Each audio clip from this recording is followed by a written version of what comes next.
श्री माता शरणम मम, श्री अरविंद शरणम मम। उपस्थित सभी महान आत्माओं को मेरा प्रणाम। यहाँ जो प्रश्न आया है,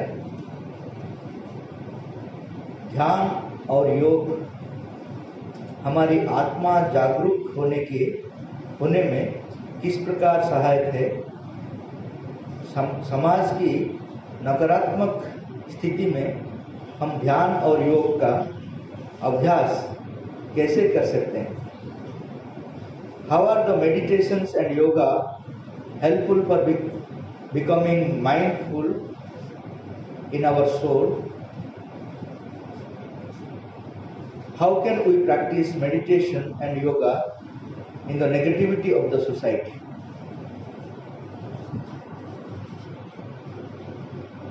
ध्यान और योग अलग चीज नहीं है। योग का एक प्रैक्टिस ध्यान है। योग का मतलब भगवान का साथ युक्त होना योग है। भगवान क्या है? भगवान हमारा सोर्स है। उसका साथ हमारा कनेक्शन होने से हमारा लाइफ अच्छा रहेगा। जैसा सूर्य के साथ जो ग्रह नक्षत्र उसका कनेक्शन रहता है, वैसा ही हमारा सोर्स जो है वो भगवान है। उसका साथ हमारा जो कनेक्शन है वही इसको बोलते हैं हम योगा। जनरली योगा हर आदमी सोचता है कि योगासन, प्राणायाम वो प्रैक्टिसेस है। योगा का मतलब भगवान का साथ युक्त होना है। हमारा चेतना भगवान का साथ युक्त होना है। उसके लिए जो प्रैक्टिस है उसमें ध्यान आता है, प्राणायाम आता है, योगासन आता है, हर कुछ आता है, सत्संग आता है, सब कुछ आता है। तो समाज का नकारात्मक स्थिति में हम ध्यान और योग का अभ्यास कैसे कर सकते हैं, यही प्रश्न चंद्रगुप्त ने चाणक्य को पूछा। चाणक्य बोले थे कि जैसा भी परिस्थिति हो, तुम अगर सम्राट बनना चाहते हो तो उसको फेस करना है। तो वो चंद्रगुप्त आकर चाणक्य को बोला कि मेरा जो सहपाठी है वो इतना डिस्टर्ब करते हैं, खाने के लिए नहीं देते हैं, पढ़ने के लिए नहीं देते हैं, सोने के लिए नहीं देते हैं, ऐसा इतना डिस्टर्ब करते हैं, मैं कैसे वहाँ मैनेज कर पाऊंगा अपने आप को। तो उन्होंने बोला अगर जानना चाहते हो तो मेरा कक्ष को आ जाओ। बोल दिए, वो अंदर चले गए लेकिन लॉक कर दिया वो अंदर से। तो चंद्रगुप्त सोचा अरे मुझे बुलाया लेकिन लॉक कर क्यों कर दिया अंदर से, मैं कैसे जाऊंगा अंदर।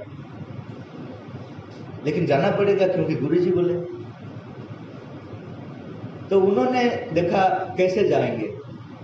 तो देखा रूम का ऊपर में एक स्काईलाइट है, स्काईलाइट विंडो है, उसका अंदर में जा सकते हैं। तो वो रिसर्च किया कैसे जाएंगे। एक सीढ़ी बनाया पास का मटेरियल लेकर और ऊपर चढ़कर कक्षा के अंदर आ गया। उस समय वो ध्यान में बैठा था चाणक्य। 5 मिनट के बाद उन्होंने पूछा अच्छा तुम्हारा प्रश्न क्या था। तो चंद्रगुप्त बोला समाधान मिल गया। कक्ष का हर डोर बंद होने से भी स्काईलाइट मिलेगा जरूर। आपका जितना भी समस्या है समाधान के लिए एटलीस्ट 1 डोर ओपन होगा जरूर, आपको ढूंढना है। तो ऐसा ही समाज का जो नकारात्मक सिचुएशन है वो भी आपके लिए अपॉर्चुनिटी है, क्योंकि जितना आप फेस करेंगे उतना ताकतवर हो जाएंगे। जितना भी प्रॉब्लम आएगा बाद में उसको आप सही से फेस कर सकेंगे। तो नकारात्मक सिचुएशन हमारे लिए कुछ नहीं है, हमारे लिए सब कुछ एक चैलेंज है। जीवन को जो जितना फेस करेगा उतना महान होगा। आप देखिए जितना महापुरुष है दुनिया में, उनका लाइफ स्टोरी आप पढ़िए, एक ही चीज आप देखेंगे कि वो सिचुएशन को फेस किया है। हम लोग सिचुएशन से भागते हैं इसलिए कुछ नहीं बनते। सिचुएशन को देखकर हम लोग रोते हैं, कंप्लेन करते हैं, क्रिटिसाइज करते हैं, लेकिन सम्मुखीन नहीं होता है joyfully. If you know how to face the life, life will become beautiful. जीवन को अगर आप फेस करेंगे तो जीवन सुंदर हो जाएगा। अगर जीवन का फेस नहीं करेंगे तो ऐसा ही रह जाएगा जैसा आम आदमी का रहता है, मिजरेबल लाइफ।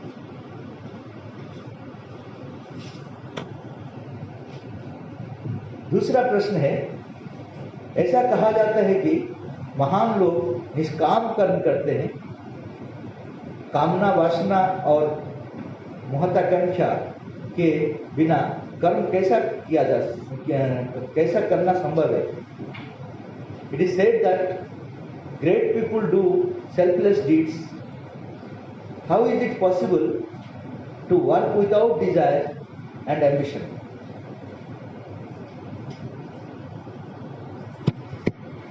डिजायर हमारा फ्यूल है, एम्बिशन हमारा फ्यूल है, जिसमें हमारा गाड़ी चलता है, हमारे जीवन का गाड़ी चलता है। अब ये हम लोग सोचते हैं कि डिजायर का बिना, एम्बिशन का बिना हमारा जीवन का गाड़ी आगे नहीं जा सकता है। ये ठीक ही बात है। जैसा कि गाड़ी के लिए पेट्रोल चाहिए, डीजल चाहिए, अगर पेट्रोल या डीजल नहीं होता तो गाड़ी आगे नहीं जाता है। लेकिन ऐसा भी अभी नया गाड़ी निकलता है, सोलर गाड़ी, जिसके लिए पेट्रोल और डीजल जरूरत नहीं है। वो चाहिए, वो डायरेक्टली एनर्जी ले आता है सोलर से। उसमें क्या बेनिफिट है कि वो पोल्यूशन नहीं है। तो आपका भी सोर्स हायर है, जीवन का लोअर सोर्स है डिजायर, एम्बिशन, हायर सोर्स है एस्पिरेशन। तो हम लोग लो लेवल में रहते हैं, इसीलिए डिजायर और एम्बिशन को छोड़कर हमारा जीवन आगे नहीं जाता है। डिजायर, एम्बिशन, ग्रीड, ये सब चीज हमको प्रेरित करता है आगे जाने के लिए। अगर कोई कहाँ पे जॉब मिलना है तो पहले देखते हैं कितना सैलरी है, नहीं तो नहीं जाएंगे, काम नहीं करेंगे हम लोग बड़ा बड़ा बात बोलते हैं देश के लिए काम कर रहे हैं, अगर सैलरी बंद कर देंगे तो कितना आदमी काम करेंगे। हम लोग देश के लिए नहीं काम करते हैं, हम पैसे के लिए काम करते हैं, लेकिन बोलते हैं हम लोग इसके लिए काम करते हैं, उसके लिए काम करते हैं, क्योंकि हमारा जो स्थिति है वो स्थिति में ये सब ही हम लोग को प्रेरित करता है। हमारे स्थिति को अगर परिवर्तन करेंगे, जैसा जो डीजल पेट्रोल व्हीकल को चेंज करने के लिए उसका टोटली रेडिकल चेंज करना पड़ता है, मूलभूत परिवर्तन करता है। दूसरा गाड़ी जो होता है सोलर गाड़ी, उसका इंजन सेम नहीं है, ये जो पेट्रोल डीजल का गाड़ी का उसका टोटली चेंज होता है, मैन्युफैक्चरिंग डिफरेंट होता है। ऐसा ही हमारा मैन्युफैक्चरिंग डिफरेंट होना है, तब हम लोग महान होंगे। महान आदमी का मैन्युफैक्चरिंग अलग होता है, इसलिए वो डिजायर और एम्बिशन को लेकर नहीं जाता है, वो जाता है भगवान का प्रेरित इच्छा। वो देश के लिए, भगवान के लिए काम करने के लिए उनका शरीर, मन, प्राण दूसरा ढांचा से बनता है, उसको बोलते हैं योगासन, साधना। योग करने से क्या होता है कि हमारा परिवर्तन होता है मन में, प्राण में और शरीर में। तब ये डिजायर, एम्बिशन, ये सब मीनिंगलेस हो जाता है। अभी जो बहुत इंपॉर्टेंट है उसका बिना कोई काम नहीं कर रहे। आप लोग यहाँ पढ़ते हैं क्यों, बोलिए? कैरियर, सक्सेस, मनी और क्या। लेकिन ये कारण नहीं पढ़ने के लिए। पढ़ने के लिए एक ही कारण है कि विश्व को जानना है, मुझे जानना है, और मेरा काम क्या है, वो क्या निर्धारित किए हैं, उसको प्रतिफलित करना है। वो है वो पढ़ने का मतलब। लेकिन किसी को पता भी नहीं। पिताजी भी बोलते हैं तुम पढ़ो, बहुत बड़ा आदमी बनो, पैसा बनाओ, जियो, हर आदमी जैसे मर जाते तुम भी मर जाओ। यही तो जीवन है। क्योंकि हमारा जीवन को चेंज करने के लिए जो स्पिरिचुअल लाइफ है, वहां तक नहीं जाने से डिजायर और एम्बिशन छोड़कर एक आदमी जी नहीं पाएगा। तो ये संभव है, लेकिन इजी नहीं है। आप लोग को अभी से प्रयत्न करना पड़ेगा, तब ऐसा एक दिन आएगा आपको कुछ नहीं चाहिए, लेकिन आनंद आपका पास आएगा। The delight will enter into your life spontaneously. पैसा आपको नहीं देता है, कुछ नहीं देता है आपको, प्लेजर देता है, प्लेजर का साथ पेन भी आता है। लेकिन सेल्फलेस वर्क, निष्काम कर्म बोलते हैं उसको, उसी में आनंद मिलता है। उसके लिए हम लोग को प्रस्तुत होना है। एक दिन 2 दिन का काम नहीं है ये। तो धीरे धीरे हमारा मन प्राण शरीर जितना सेल्फलेस होगा, जितना ईगोलेस होगा, उतना हम लोग बिना डिजायर, बिना ईगो में काम कर सकते हैं।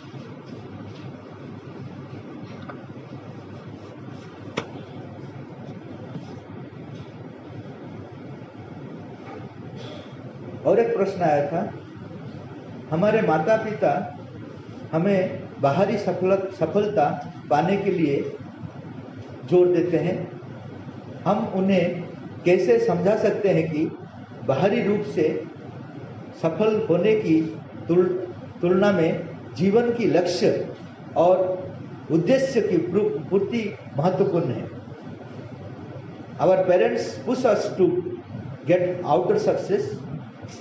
How can we make them understand that fulfilling life's aim and purpose is more important than getting our success, outer success?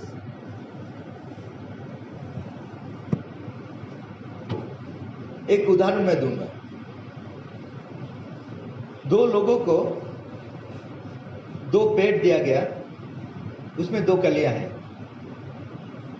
उनको बोला गया कि उसको प्रस्फुटित करो, फूल बना दो। तो एक आदमी ने क्या किया, उसका जो पंखड़ी थे उसको वो हाथ में खोल दिया और सेंट डाल दिया, स्प्रेड कर दिया। दूसरा आदमी क्या किया, उसको छुआ नहीं। वो पेड़ का नीचे जो उर्वरक दिया है, पानी दिया, वो धीरे धीरे फूल विकसित हुआ। एक्चुअली नेचुरल फूल कौन सा हुआ, किसका वैल्यू ज्यादा है? पहला आदमी क्या किया, वो खोल दिया हाथ में, सेंट स्प्रे कर दिया। दूसरा आदमी क्या किया, उसको छुआ नहीं, पेड़ का नीचे पानी दिया, उर्वरक दिया, जो फूल हुआ। कौन सा फूल का वैल्यू ज्यादा है? सेकंड।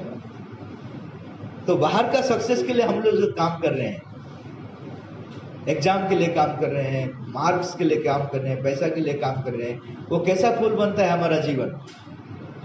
पहला आदमी का फूल जैसा या दूसरा आदमी का फूल जैसा? बोलिए। पहला। हम लोग का ऐसा ही फूल बनता है, अंदर से कुछ नहीं विकसित होता है, तो उसका महक भी ज्यादा से दिन नहीं रहेगा, उसका वैल्यू भी डाउन हो जाएगा। तो ये समझाना है, अपने आप को समझाना है, पिताजी माताजी को समझाना है, समाज को समझाना है कि अंदर से विकसित होना है। बाहर का कारण के लिए मैं विकसित नहीं होगा, मैं इसलिए विकसित होऊंगा कि अंदर में विकसित होने में आनंद है। अपने अंदर में जो कुछ है वो अगर प्रकाशित होता है, मैनिफेस्ट होता है, उसमें आनंद है। बाकी सब चीज अपने आप आएगा। जितना आपको खाने के लिए जरूरत है, पैसा अपने आप आएगा। हर चीज आप उसके लिए मत भागो, हम उसके लिए भागते हैं, इसलिए जीवन मिजरेबल होता है, पेनफुल होता है। तो जीवन को नेचुरल बनाना है, अंदर में जो कुछ है उसको बोलते हैं शोधन। वो शोधन को विकसित करना है। बाकी सब चीज आपका जीवन में जो होना है वो स्पॉन्टेनियसली होगा। तो वो खुद को समझना है पहले, उसके बाद पिताजी और माताजी को समझाएंगे। जो भी बोलते हैं समाज में कि तुम इसके लिए काम करो, इसके लिए काम करो, उसको आप लोग समझाना है कि नहीं नहीं, ऐसा काम करने से वो आर्टिफिशियल लाइफ हो जाता है, नेचुरल नहीं होता है।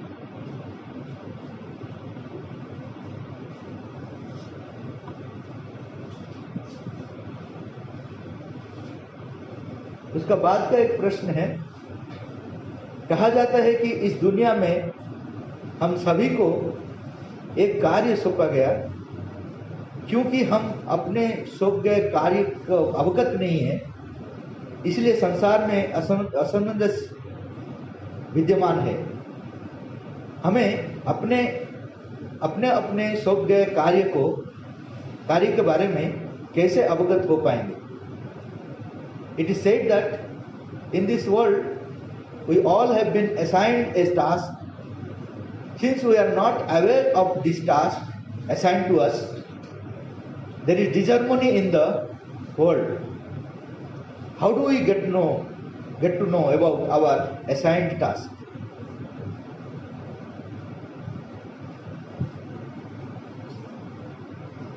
पहले तो मैं बोल रहा हूं एक्सटर्नल अटेंशन को ड्रॉप करना है। हम लोग क्या है कि हर चीज के लिए एक्सटर्नल कारण खोजते हैं। डॉक्टर क्यों बनेंगे? ना पेशेंट को ट्रीटमेंट करेंगे, ऐसा नहीं। डॉक्टर क्यों बनेंगे? क्योंकि अपना अंदर में वही बनने के लिए इच्छा है, और कोई बाहर का कारण नहीं होना चाहिए। क्योंकि बाहर का कारण होगा तो आप अगर डॉक्टर बनेंगे, भगवान को पेशेंट को मैन्युफैक्चर करना पड़ेगा, नहीं तो आप जॉबलेस हो जाएंगे। तो आप चाहते हैं क्या वर्ल्ड में पेशेंट का क्वांटिटी बढ़ना है? डॉक्टर्स के लिए पेशेंट बढ़ता है कि नहीं बढ़ते हैं? सुबह सुबह क्या प्रेयर करते हैं डॉक्टर्स? हे भगवान मेरे लिए सीरियस पेशेंट देना, नहीं तो मेरा क्लिनिक कैसा चलेगा। तो भगवान मैन्युफैक्चर करते हैं सीरियस पेशेंट, तो आपका प्रोफेशन कैसा चलेगा? इसीलिए माता जी बोल रहे हैं, किसी को अगर ऑब्जेक्ट रखेंगे, मैं सेवा करूंगा दुनिया को कब सेवा कर पाएंगे आप? जब दुनिया में दुखी रहेंगे तो आप इनडायरेक्टली प्रेयर कर रहे हैं, दुखी लोग को रहना है, नहीं तो मैं क्या सेवा करूंगा। इसीलिए कभी भी एक्सटर्नल ऑब्जेक्ट मत रखना। अगर एक्सटर्नल ऑब्जेक्ट रखते हैं तो एक्सटर्नल ऑब्जेक्ट को क्रिएट करते हैं आप unknowingly, knowingly no, unknowingly you are creating the problems, because without problem you cannot exist. Advocate क्या चाहेगा? हर रोज कुछ डिस्प्यूट होना चाहिए, नहीं तो उसका कैसे चलेगा। तो ये जो एक्सटर्नल इंपोर्टेंस जो हम लोग देते हैं, वही प्रॉब्लम क्रिएट करता है, उसको ही हम लोग सॉल्व करते जाते हैं। It is a eternal process, वो चलते रहता है गाड़ी। अभी तक क्यों समाधान नहीं हो पाता है? क्योंकि हम लोग ही क्रिएट करते हैं, हम लोग ही समाधान करते जा रहे हैं। एक पुलिस स्टेशन में क्या हुआ कि एक चोर आया था, उसको वो पीट रहा था पुलिस ऑफिसर। तो उन्होंने बोला, इतना जोर में क्यों पीट रहे हो तुम मुझे? ना तुम क्या अच्छा काम किया होगे, तुमको मेडल देंगे। तो उन्होंने बोला, देखिए हम लोग है इसीलिए आपका डिपार्टमेंट है, और हम लोग अगर ज्यादा प्रॉब्लम क्रिएट करते हैं तो आपका प्रमोशन होता है। तो हमारे लिए आपका जीवन प्रगति होता है, हमारे ऊपर इतना खपा क्यों है? तो यही है हमारा ऑर्डिनरी लाइफ। स्पिरिचुअल लाइफ ऐसा नहीं है। स्पिरिचुअल लाइफ बोलता है मैं क्यों वो काम करूंगा, उसमें मेरा अंदर का जॉय होता है। इसलिए अगर वो काम बाहर में प्रॉब्लम खत्म हो गया तो अंदर से दूसरा काम के लिए रेडी हो जाएगा। हम लोग चाहते हैं मनुष्य जीवन में कुछ भी प्रॉब्लम नहीं रहना है, नहीं चाहते हैं क्या? लेकिन रात में आपका नींद नहीं होगा तो मैं क्या काम करूंगा? क्योंकि हमारा जितना डिपार्टमेंट है, हर डिपार्टमेंट में तो प्रॉब्लम ओरिएंटेड डिपार्टमेंट है कि नहीं? हर डिपार्टमेंट आप सोचिए प्रॉब्लम ओरिएंटेड डिपार्टमेंट, तो प्रॉब्लम तो रहना ही है, नहीं तो आप लोग का प्रोफेशन कैसा चलेगा?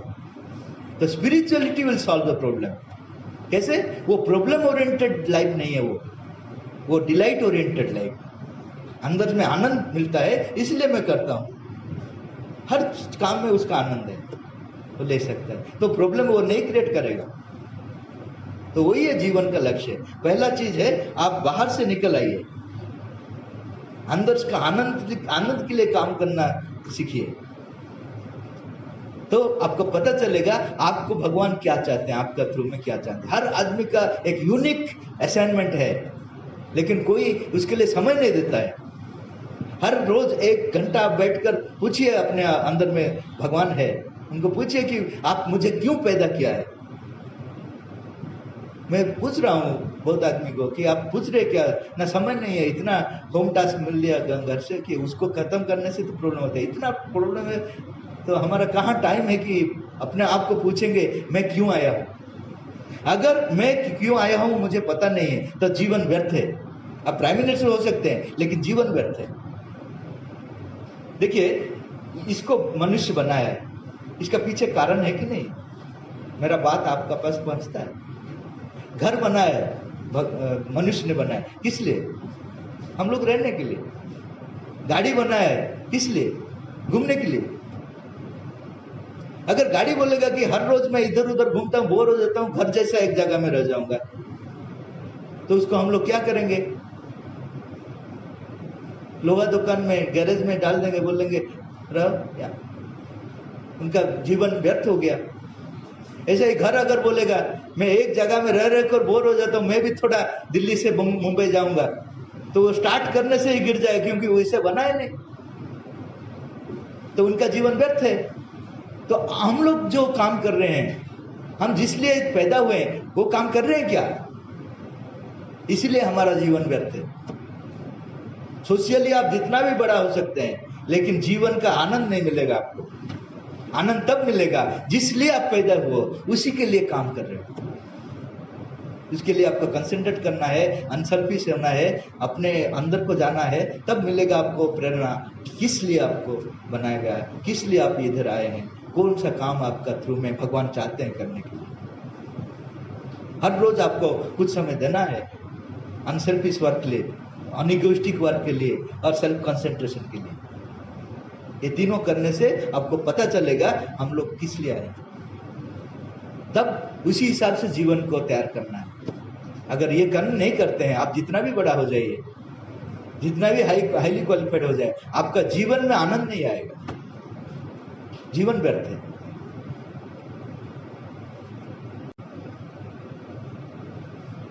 एक छोटे बच्चे ने अपने पिता को पूछा, मानव प्रगति के बावजूद युद्ध क्यों हो रहे हैं? उसके पिता ने उत्तर दिया, तुम बच्चे हो, इसे समझ नहीं पाओगे। क्या इस प्रकार नकारात्मक प्रतिक्रिया से बच्चे की जिज्ञासा को ठोस नहीं पहुंचेगी? इस मामले में उचित उत्तर क्या होना चाहिए? A small child asked his father, why wars are happening in spite of human progress? His father replied, you are a child, you will not able to understand. Will not this type of negative response damage the child's curiosity? What should be the proper answer to this case? Actually, जब बच्चा पूछता है, generally क्या होती है कि उसका प्रश्न का उत्तर हम लोग पता नहीं होता है, इसलिए हम लोग उसको बोलते हैं कि तुम समझ नहीं पाओगे, चले जाओ। मैक्सिमम केस में हम खुद को पता नहीं है उसका आंसर क्या है। अगर पता है भी, उनको कैसे समझाएंगे वो टेक्निक हम लोग को पता नहीं है, तो बेटर चीज है उसको भगा दो। हम लोग यही करते हैं। अगर हम लोग उसी को प्रश्न को रिसर्च करेंगे तो उससे बहुत अच्छा उत्तर उनको दे पाएंगे।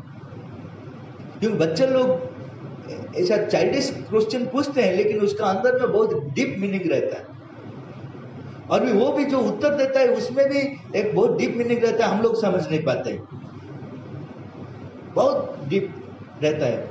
एक बार क्या हुआ, एक प्रिंसिपल ने पेरेंट्स का पास गया और पेरेंट्स बोला कि आप लोग बोलते हैं इंटीग्रल एजुकेशन सेंटर आपका, लेकिन बच्चा को आर्ट करना नहीं पता है, आर्ट कैसे करना पता नहीं। तो उन्होंने, प्रिंसिपल ने बोला नहीं वो तो आर्ट सब कुछ करता है ना, अभी परीक्षा कर दो, मैं हूँ, आप हो, वो भी है। तो प्रिंसिपल ने बोला ठीक है, ड्राइंग पेपर लेकर आओ। वो ड्राइंग पेपर लेकर आया, सबसे इजी ड्राइंग उनको दिया, क्योंकि उनका प्रेस्टीज है ना प्रिंसिपल का, तो वो सबसे इजी ड्राइंग दिया है, एक मछली का चित्र बनाओ। मछली का चित्र बहुत इजी है, ऐसा कर दो, एक छोटा सा ड्रॉप दे दो, हो गया। लेकिन वो उन्होंने क्या किया, वो कुछ ऐसा वक्र रेखा कर लिया। तो जो पेरेंट्स बोले कि अरे भाई ये क्या कर रहे हो, ऐसा ही तुम्हारा स्कूल में देखो कैसा पढ़ाता है कि मछली को कर नहीं पाता है, वक्र रेखा बना दिया। तो प्रिंसिपल को भी समझ में नहीं आया, अरे भाई तुम क्या किया, मेरा प्रेस्टीज डाउन कर दिया। तो उन्होंने पूछ रहा है, वो जो बच्चा पूछ रहा है, आप जीवंत मछली बनाने के लिए बोला है या मुर्दा मछली बनाने के लिए बोला, मैं जीवंत मछली बनाया हूँ। वो ये पानी है, ये जो वक्र रेखा वो पानी है, उसका अंदर में है, बाहर में दिखाई नहीं देगा, आपको अंदर में घुसना है। तो हम लोग उनको केयरलेसली बोलते हैं, तुमको समझने में नहीं आएगा, तुम्हारा एज नहीं हुआ, लेकिन हमारा एज नहीं हुआ। हम लोग आउटडेटेड हो गए। तो इसलिए हम लोग उन लोग को समझना है। वो चाइल्डिश बात बोलते हैं, लेकिन उसका अंदर में गंभीर ज्ञान है, उसको समझना है। अगर उत्तर नहीं आता है तो कुछ टाइम लीजिए, उनको बोलिए मैं कल बोलूंगा। क्या है इसमें, प्रेस्टीज क्या डाउन हो जाता है? कल आप रिसर्च कीजिए, उसके बाद जरूर आपको भी उत्तर मिलेगा, तब उनको बोलिए। ऐसा उत्तर देना नहीं चाहिए।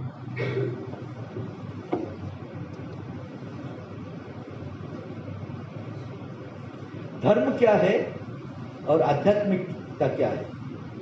What is religion, what is spirituality? Spirituality देखिए, साधारण जीवन है हमारा, कामना वासना का जीवन है। हमारा जो पंचेंद्रिय है उसको सेटिस्फाई कर कर जो जीवन होता है, उसको हम लोग बोलते हैं साधारण जीवन।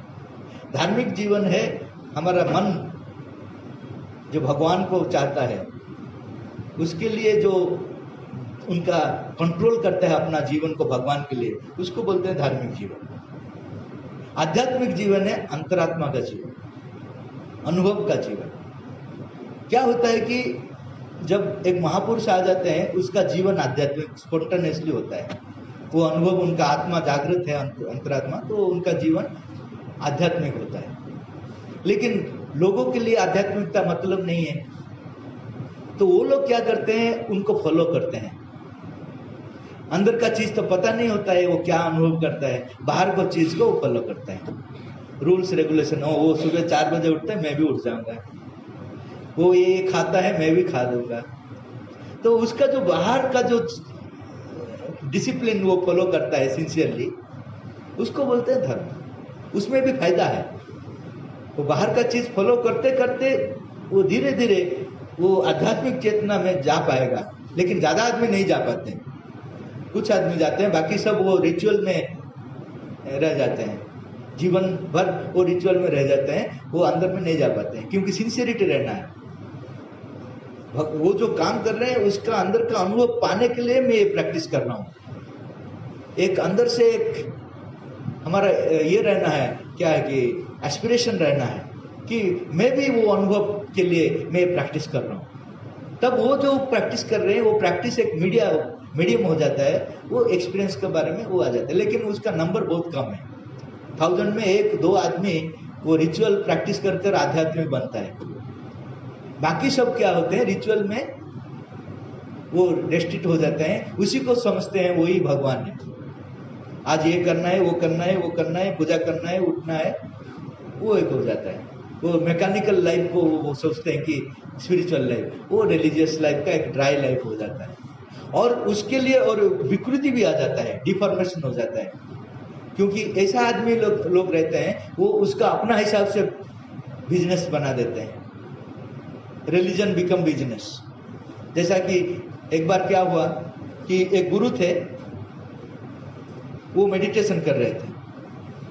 मेडिटेशन वो सही सच में गुरु थे, इसलिए क्या कि वातावरण में एक साइलेंस एटमॉस्फेयर क्रिएट हो जाता था। तो इस समय में क्या होता था कि 2 बिल्ली भी आकर यहाँ बैठ जाते थे, इतना साइलेंस होता है, बिल्ली को अच्छा लगता था, वो 2 बिल्ली आकर यहाँ साइलेंटली बैठ जाता था। ऐसा कुछ साल हो गया, वो गुरुजी देहांत हो गया, देहांती गुरुजी का। तो अभी कौन गुरु बनेगा, किसी का एक्सपीरियंस नहीं है, तो अभी क्या आएगा, सीनियरिटी आएगा। तो कौन सीनियर थे, तो वो बोला मैं सीनियर हूँ, गुरुजी जब से आया मैं हूँ, मैं उनका पीछे पीछे रहा हूँ, उनका सेवा किया हूँ, तो मैं योग्य हूँगा गुरु बनने के लिए। तो उनको बैठा दिया गया, लेकिन उनका एक्सपीरियंस नहीं है, इनर एक्सपीरियंस नहीं है। तो वो जब मेडिटेशन में बैठते हैं तो साइलेंस नहीं होता है, बिल्ली नहीं बैठते हैं, 2 बिल्ली दोनों साइड में बैठना चाहिए ना, जैसा भी। उनको पता है कि मेडिटेशन का मतलब क्या है, कि एक गुरु बैठेंगे, दोनों साइड में 2 बिल्ली बैठेंगे, तो बिल्ली नहीं आता है। तो अभी मीटिंग हुआ कि बिल्ली कैसे बैठेंगे, तो आप लोग का जैसा डॉक्टर थे, बोला कि सोल्यूशन दे दिया, क्लोरोफॉर्म इंजेक्शन देने से वो बैठ जाएंगे। तो बिल्ली को क्लोरोफॉर्म इंजेक्शन दे दिया गया, तो आराम से वो दोनों बैठ गए। तो उस समय के बाद बिल्ली बेचना शुरू हो गया कि आप कितना समय मेडिटेशन करना चाहेंगे। मैं आधा घंटा, ये ले लो 1000 रुपया, आप 15 मिनट, ये छोटा सा ले लो। तो ये सब आ गया, बिजनेस आ गया रिलीजन में। आध्यात्मिकता एक्सपीरियंस में है, उसका बाद एक मैकेनिकल लाइफ हुआ है, लेकिन उससे भी जो सिंसियर है वो आध्यात्मिक स्तर में चले गए, लेकिन बाकी सब उसी में रह गया, विशेष सर्किल में रह गया। वो मैकेनिकली फॉलो कर रहे हैं, हर रोज मंदिर जा रहे हैं, हर रोज मंदिर से आ रहे हैं, पूजा कर रहे हैं, लेकिन उनका कुछ नहीं होता है, वो ऐसा ही रहता है। और कुछ डिफॉर्मेशन करते हैं, अपना बिजनेस शुरू कर देते हैं रिलीजन का नाम में। और कुछ होता है, जैसा चलता है हमारा युद्ध चलता है, मैं हिंदू मैं मुस्लिम कर कर झगड़ा चलता है, झगड़ा में रह जाते हैं और कुछ। लेकिन आध्यात्मिकता है वो प्योर एक्सपीरियंस है, वो आत्मा का एक्सपीरियंस है, लाइफ ऑफ द सोल। बाकी सब चीज माइंड का है, वाइटल का है, सेंसेस का है, ये सब विकृति आ जाता है धीरे धीरे। हम लोग उसी को बोल देते हैं आध्यात्मिकता। आध्यात्मिकता वो नहीं है।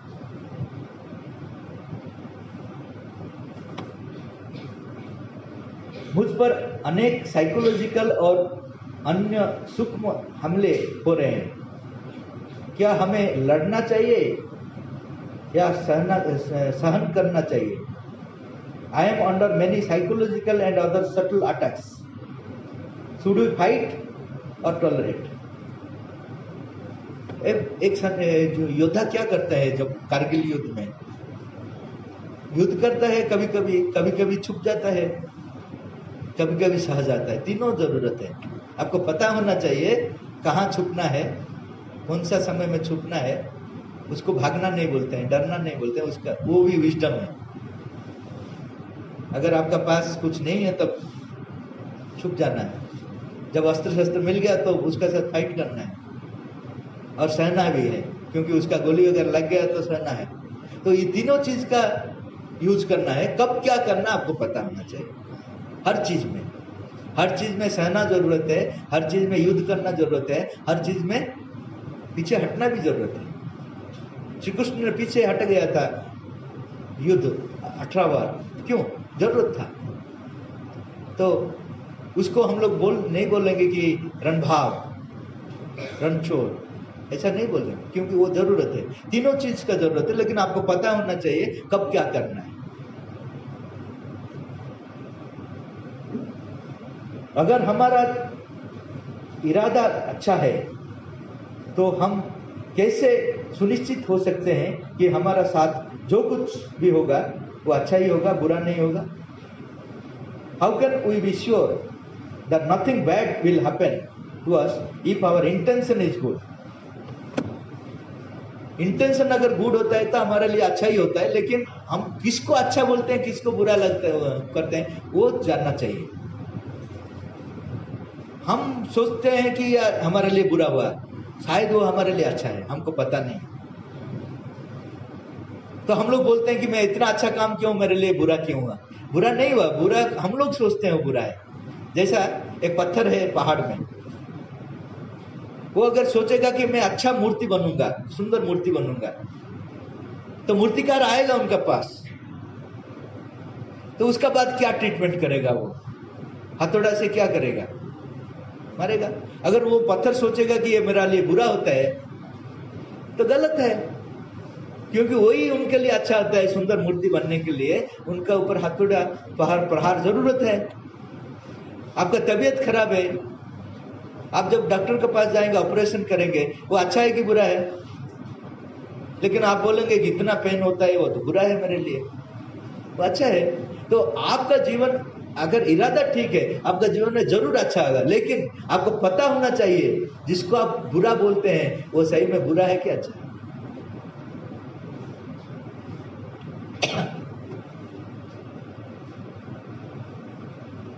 और एक प्रश्न आया है, मेरा क्या होगा, क्या मैं सफल होऊंगा या नहीं, ऐसे डर मुझे परेशान कर रहे हैं।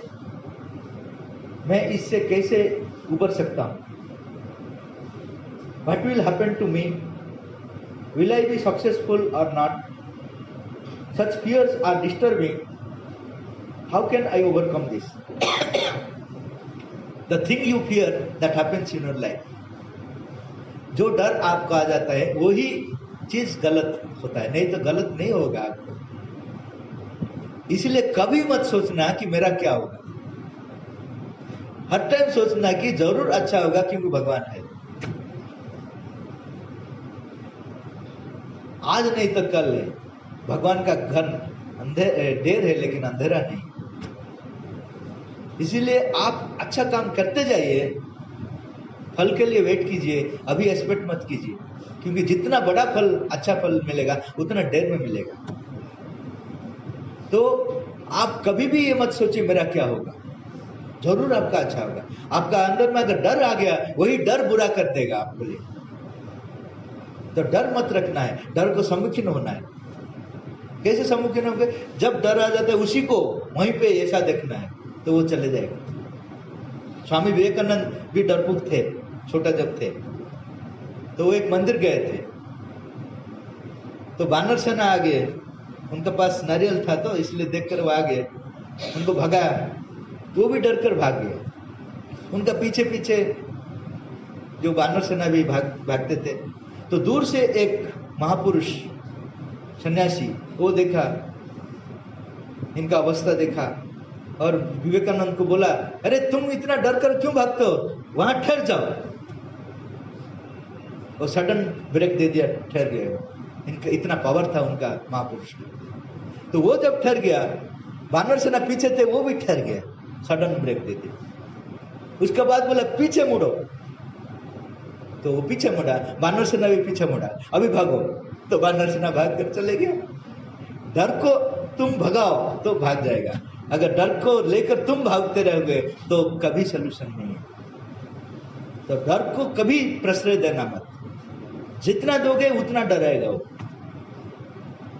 उसमें कुछ नहीं है। आप सिर्फ डरते, डर का कुछ बेस ही नहीं है।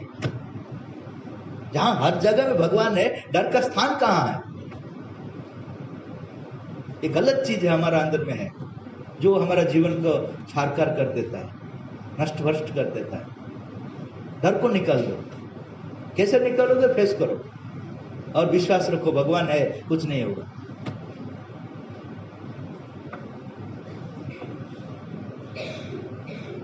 गरीबों के पास भगवान के लिए समय नहीं है और अमीरों के पास भगवान की जरूरत नहीं।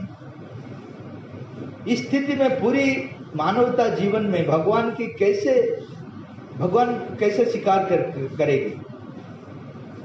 Poor have no time for the divine, rich have no need of the divine. Under this situation, how the whole humanity will accept the divine in life? मैं एक गांव गया था, गरीब का गांव था, संबलपुर डिस्ट्रिक्ट में। वहां जब मैं बोला कि आप भगवान के लिए कुछ समय दीजिए,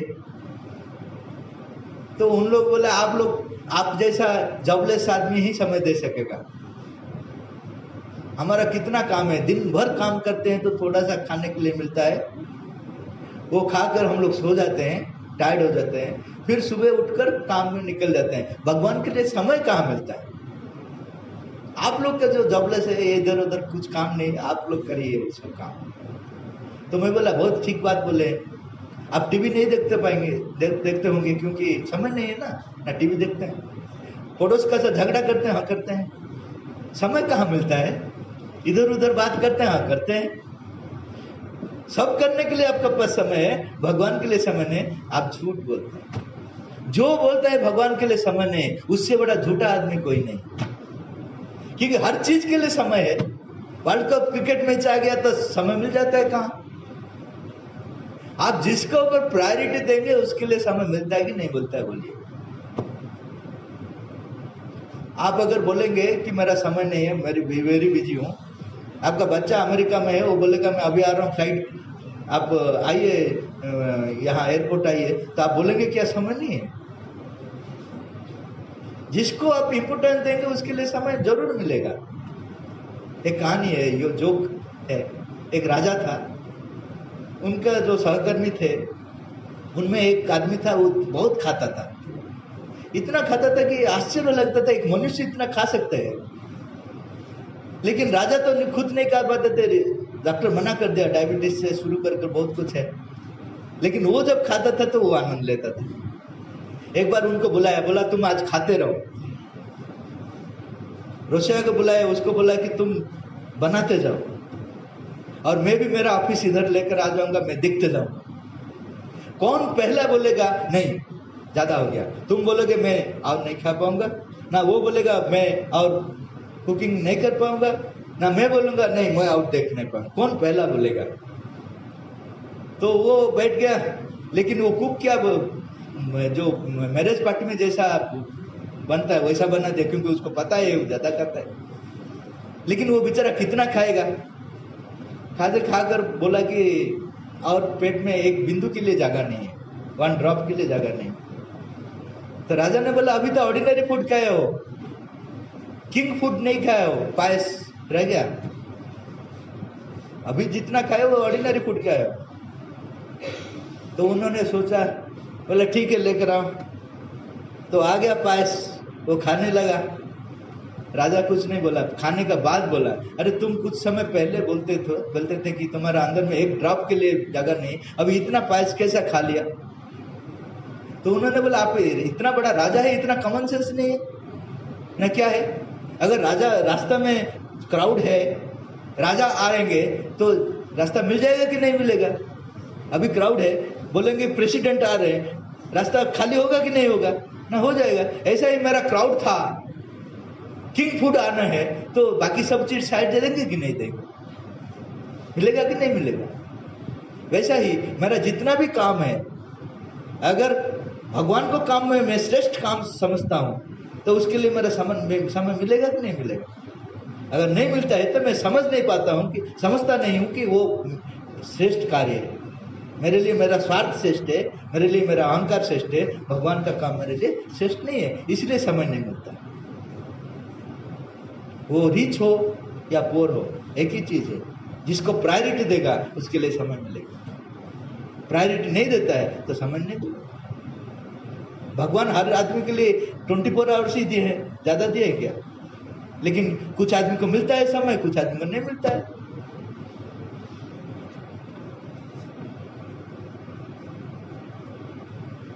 जब हम दुविधा में होते हैं तो हम दूसरों से सुझाव लेने की कोशिश करते हैं। बहुत बार उनके सुझाव अधिक भ्रमित करने वाले होते हैं। ऐसी स्थिति में हमें क्या करना चाहिए?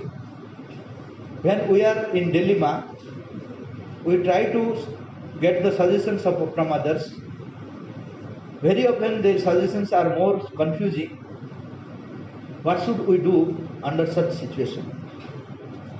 आप जब कंफ्यूजन में हैं, दूसरे का सजेशन ले सकते हैं, लेकिन आप कंसेंट्रेट करना है हर चीज को। वो क्या सजेशन दिया, वो क्या सजेशन दिया, मेरा क्या अंदर में, हर चीज को कंसेंट्रेट करना है अपना अंदर में। मन को स्थिर करना है, साइलेंस करना है और भगवान को याद करना है, तो सही निर्देश आपको मिल जाएगा। डायरेक्टली अगर दूसरों को सजेशन आप ले जाएंगे तो गलत हो जाएगा। अपना सजेशन ठीक नहीं है कि दूसरों का सजेशन ठीक नहीं है, क्योंकि ऑल आर इग्नोरेंट्स। भगवान ही हैज द विजडम। तो शांत रहना है। ये सब जितना सजेशन मिला है वो सबको वही यज्ञ कुंड में डालना है और भगवान को पूछना है कि मैं क्या करूं। जरूर आपको प्रेरणा मिल जाएगी।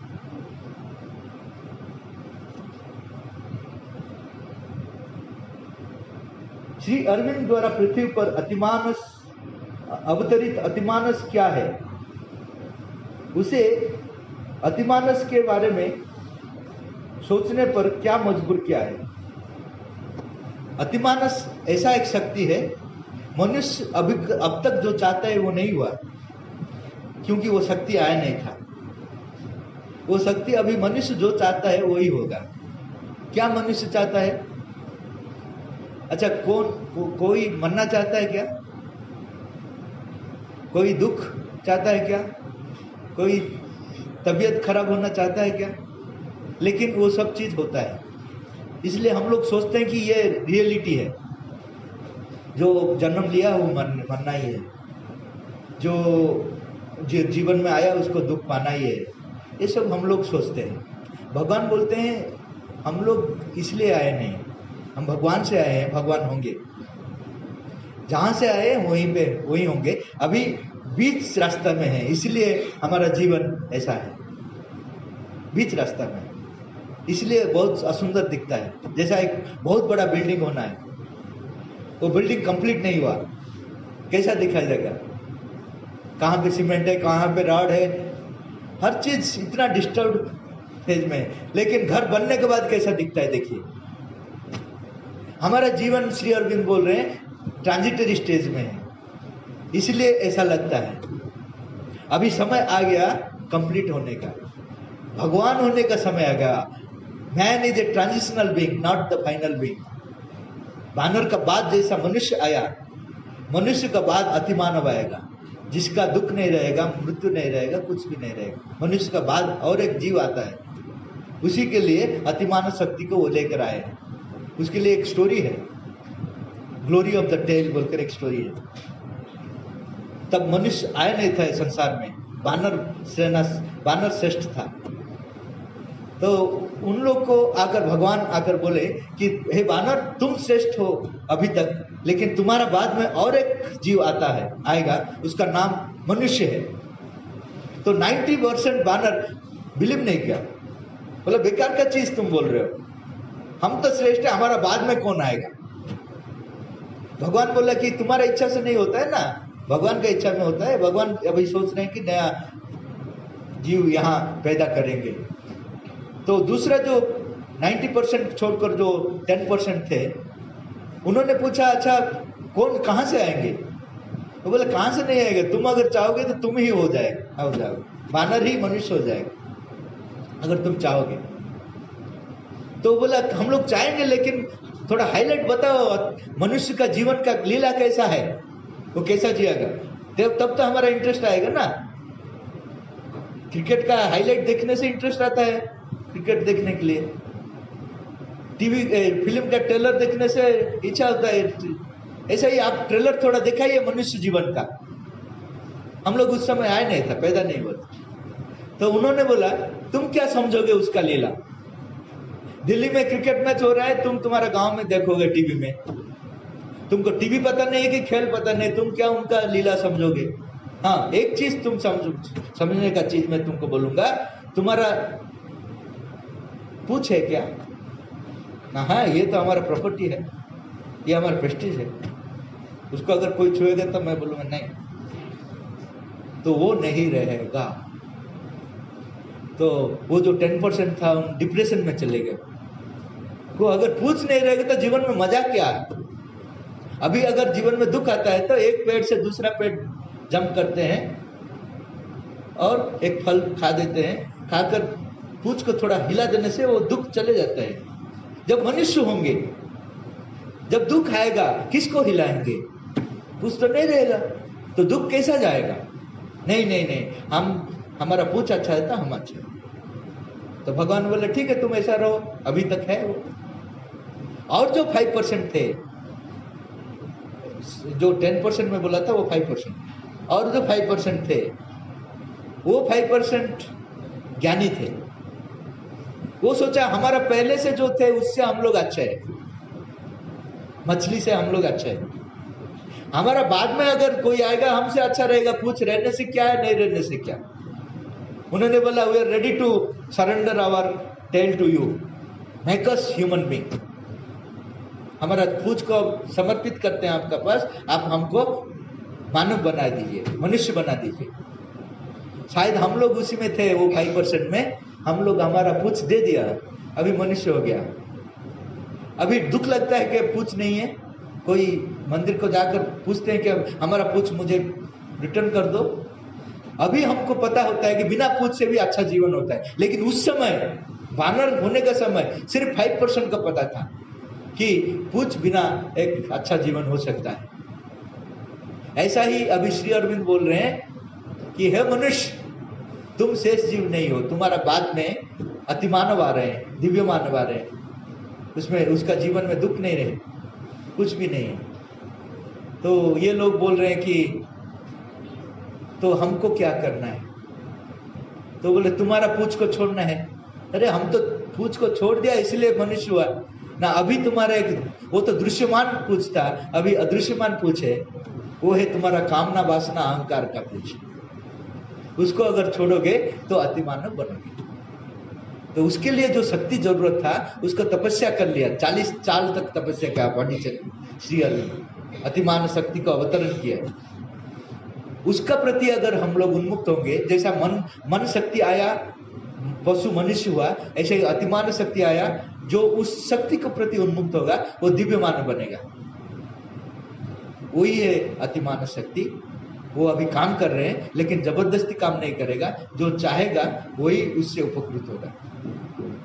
तो इतना ही था प्रश्न।